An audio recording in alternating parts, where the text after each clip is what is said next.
Alright, so today we're working on the 90 Honda Accord here, and we're going to be replacing this fuel filter. I'll show you where it's at. Standing at the front of the engine, you're going to look over the back of the engine, right behind the intake, in this black box right here. And it'll be right under that.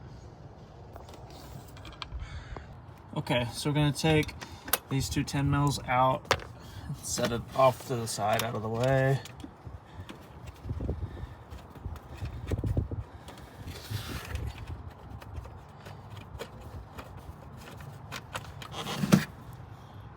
Alright, get these two pigtails off and then uncouple the harness from there. It usually sits in there.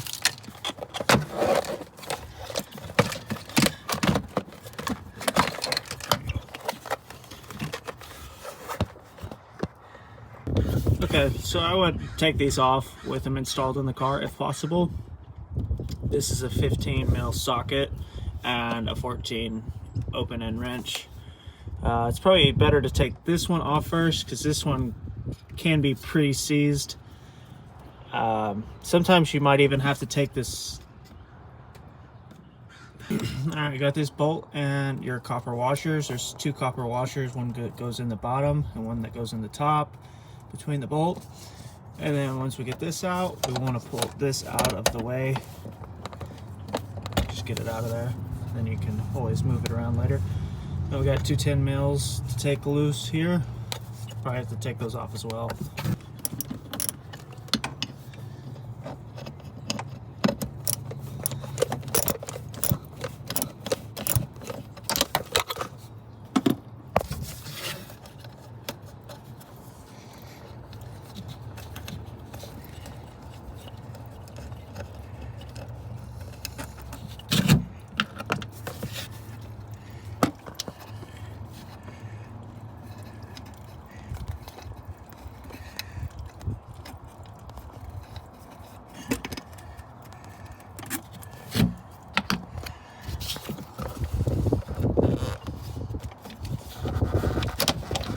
And you just pull it up out.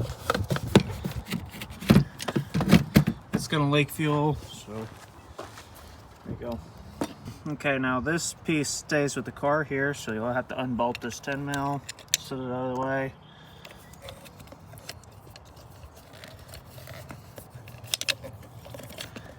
And you just have to get it out of that little clip deal right there.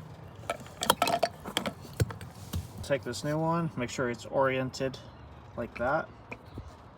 You want the one at the top there and the one facing forward, and then we will replace that back. You'll have a plug here, you'll have to pop out, and this plug here, it should twist out. I like to take these out before I put it in the car because they're a lot harder to get to once it's down in there. And then this little bushing clip here will slide down right into that. Okay, now this going back in the process can be a little different. You'll want to put this back into here first before you bolt these up. That way you have some wiggle room. And then once you get this just sitting in there, then you can bolt these up and get this. Once this is bolted up, then we can finish tightening this. We can see it started, but it's not tight. We'll get these in there and tightened out these two 10s.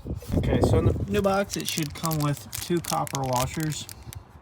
I'll get those put in. So we'll take this one and it just sits right on there. And we'll grab the fuel line, and the fuel line sits on top of that. And then we'll take our other one and it sits on top of the fuel line, and then the bolt goes straight through. Good idea to just look inside your fuel bolt and make sure there's no junk in it depending on how dirty your fuel filter was.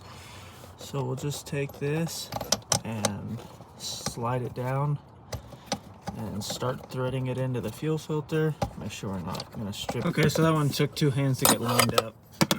That one's tightened, our 15 mil, and then we'll take our wrench and finish tightening this fuel line.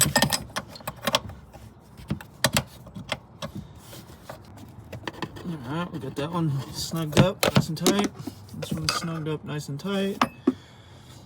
then we will put this box back up next.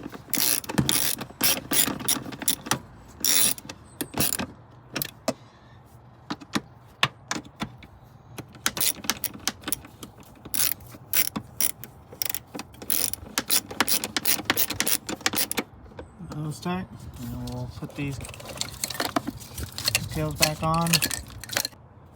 There you go. You'll want to check for any, maybe you accidentally pulled a vacuum line off of somewhere, so double check all your vacuum lines. If you took this guy off, you want to make sure you got all these lines plugged back in and your connector or your clamp tightened up. And then if you just happen to take anything else off, just double check everything. So get that all back together, fuel pump together. I mean, you could always rinse it off with water just to, so you have less chances of fire. All right, now we're gonna start the car, but we're not gonna start it yet. Turn the ignition on after the seatbelt chokes me. Let it sit there for a second, turn it off. Turn the ignition back on without starting. Do that about 3 times to get the fuel pump primed. Try to get the air out of the system. All right, now we're gonna start it. It's in neutral.